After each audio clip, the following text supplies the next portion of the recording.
Ex embajadora de México en los Estados Unidos, columnista en El Heraldo y buena amiga de Mega Noticias. Marta, un gusto como siempre.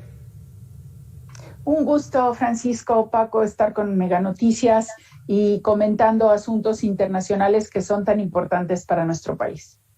Marta, no veo acuerdos ni compromisos del lado norteamericano. Yo tenía la idea de que cuando se reunían los presidentes de Estados Unidos y México, como en este caso, traían ya un trabajo previo de sus equipos y ellos llegaban solo a dar los grandes anuncios. ¿No fue así? Ese es uno también de mis cuestionamientos. ¿Qué pasó en la preparación de esta reunión?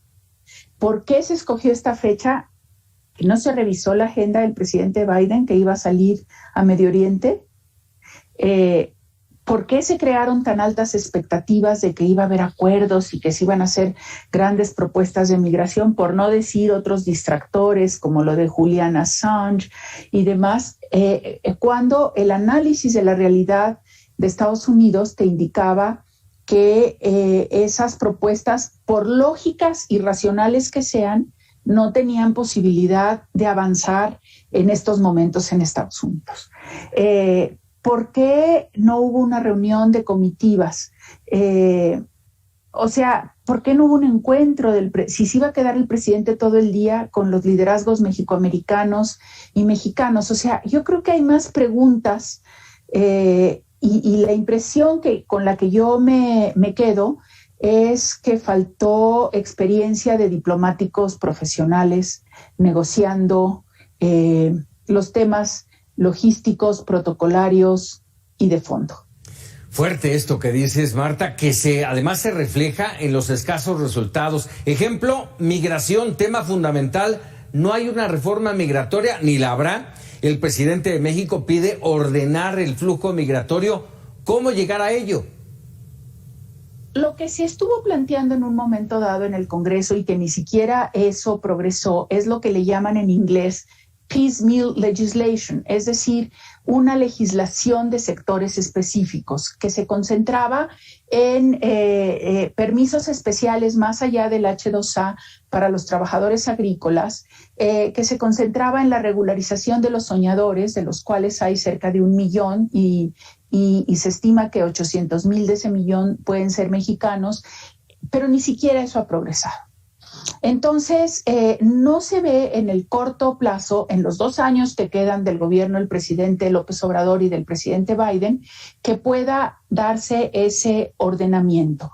Ahora, a mí me gusta mucho la palabra de que el presidente López Obrador hable de orden, porque es un concepto que se plasmó en el Pacto Global de Migración, una migración ordenada, segura y regular, por una parte, y por otra parte, porque deja a un lado el horrendo concepto de contención de los migrantes que ha llevado a tantas violaciones de derechos humanos y a la explotación de los migrantes por parte de los traficantes ilícitos de personas.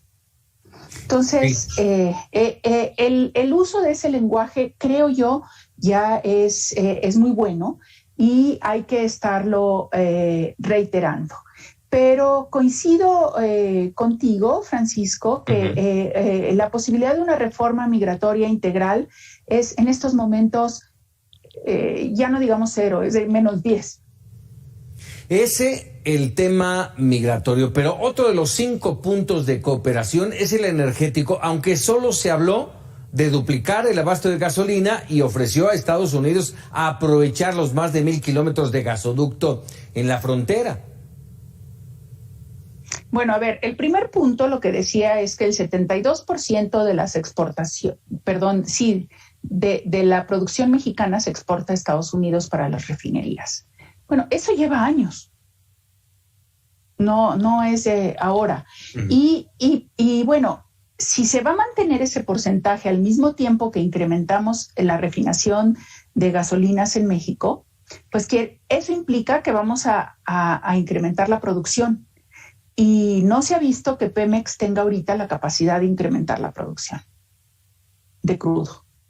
Y la producción de crudo por parte de privados que les fueron asignados contratos durante la reforma energética es también muy pequeña. Es básicamente Eni y algunos otros, porque Pues porque ha habido un ambiente de incertidumbre que no ha propiciado las inversiones que se requieren para la exploración y producción. Entonces, yo no sé cómo vamos a lograr mantener ese porcentaje de exportación de crudo a Estados Unidos si no incrementamos la producción de crudo en México. Pero bueno, esa es una pregunta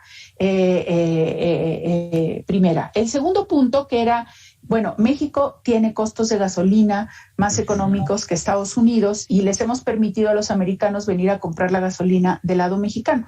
Bueno, en muchas ocasiones ha sido al revés, que la gasolina es más barata en Estados Unidos y los mexicanos cruzaban a comprar la gasolina. Pero aquí la pregunta clave, porque es, a ver, en México la gasolina es más barata porque está subsidiada al no cobrar el gobierno mexicano el IEPS. Y en Estados Unidos no está subsidiada, aunque Biden ha propuesto que se elimine el impuesto federal a las gasolinas. El impuesto federal es muy pequeño en Estados Unidos, porque allá el grueso de los impuestos a la gasolina lo recaudan los estados. Entonces aquí lo que uno se pregunta es, ¿y por qué habría que subsidiar el gobierno mexicano con dinero de los contribuyentes mexicanos a los consumidores de gasolina de los Estados Unidos? Es la pregunta que yo estoy viendo en redes sociales. Entonces, en fin, es una duda, creo yo, muy válida. El tercer punto es el de disponer de 1,000 kilómetros de gasoductos, que yo no estoy muy cierta en este momento si ya existen o están en proceso de construcción, pero hay que recordar que en Estados Unidos es muy complicado obtener los permisos para construcción de gasoductos para llevar el gas que está saliendo de Texas, de Oklahoma y de las Dakotas, mediante el sistema esquisto y trasladarlo. Entonces, ¿qué es lo más fácil para los americanos? Meter el gas vía gasoductos por México. Y aquí la pregunta es, ¿quiénes son los dueños de esos gasoductos del lado mexicano? ¿Cuánto van a cobrar por el transporte de ese gas? ¿Quién se va a beneficiar con el transporte de ese gas? ¿Y a cambio de qué México, qué va a obtener o qué va a pedir a cambio de darle a los Estados Unidos el uso de 1,000 kilómetros de gasoductos en la frontera? Que la cooperación en materia energética para mí es muy importante. Para mí la autarquía energética no es factible para el desarrollo de ningún país, pero hay que hacerse estas preguntas y ver cómo se va a operar estos temas. El cuarto punto, que es lo que mencionabas justamente de la reducción de aranceles, estaba viendo el comunicado conjunto que emitió la Casa Blanca en inglés y dice que México va a comprar 1 millón de toneladas de fertilizante a Estados Unidos y estaba viendo yo ahorita, y también leche en polvo para ayudar justamente a satisfacer las necesidades en México. Bueno, eso está bien, pero yo creo que este es el anuncio más fuerte de toda la visita.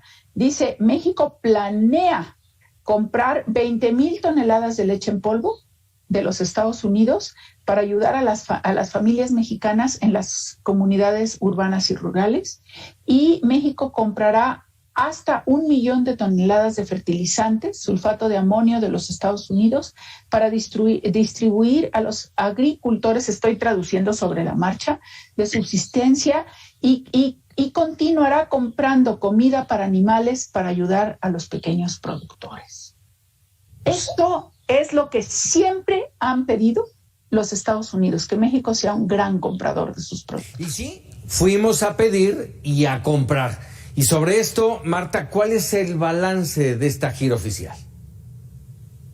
Mira, para mí lo positivo, el balance positivo radica en la celebración misma de la reunión y en que los dos presidentes pudieran hablar y pudieran subrayar, como lo hizo el presidente López Obrador y también el presidente Biden, que recordó el cariño que le tiene a México y lo bien que conoce a México. El detalle de que se reunieran con sus esposas, todas esas señales sí son positivas. ¿Qué diría yo que no es tan positivo? Pues esa creación de expectativas, de resultados que sabíamos los que conocemos el tema, que no iba a ser posible lograr. Y yo diría la falta de un camino muy claro para el futuro, aunque este comunicado que publica hoy la Casa Blanca sí da ya algunos elementos mayores sobre cuál debe ser el trabajo en los próximos años. Creo que la reunión mañana del sector privado también va a ser importante. Si no iba a estar el presidente Biden, yo creo que se debió de haber llevado a cabo en México. A ver, entonces dime, ¿faltó planeación? Sí, ahora, el presidente Biden no iba a poder cambiar su agenda. Y aquí vuelvo a la primero. ¿Por qué entonces programaron esta fecha? ¿Y por qué no entonces dijeron, a ver, vamos a llevarnos la reunión de empresarios a México? Entonces, en fin, como una diplomática profesional que me tocó a lo largo de mi carrera preparar 16 visitas de Estado oficiales o de trabajo de Estados Unidos, Turquía, Dinamarca, Noruega, Georgia, Islandia, me hago todas estas preguntas y llego a la conclusión, por dura que sea, de que faltaron diplomáticos profesionales en la preparación de la visita. Caray, dura, Marta. Te agradezco, embajadora. Escucharte siempre es interesante. Bueno, sobre todo espero que el público mexicano de esta manera tenga un mejor y mayor conocimiento de la relevancia de los temas internacionales para el desarrollo de nuestro país. Sin duda. Te agradezco mucho. Muy buenas noches. Buenas noches.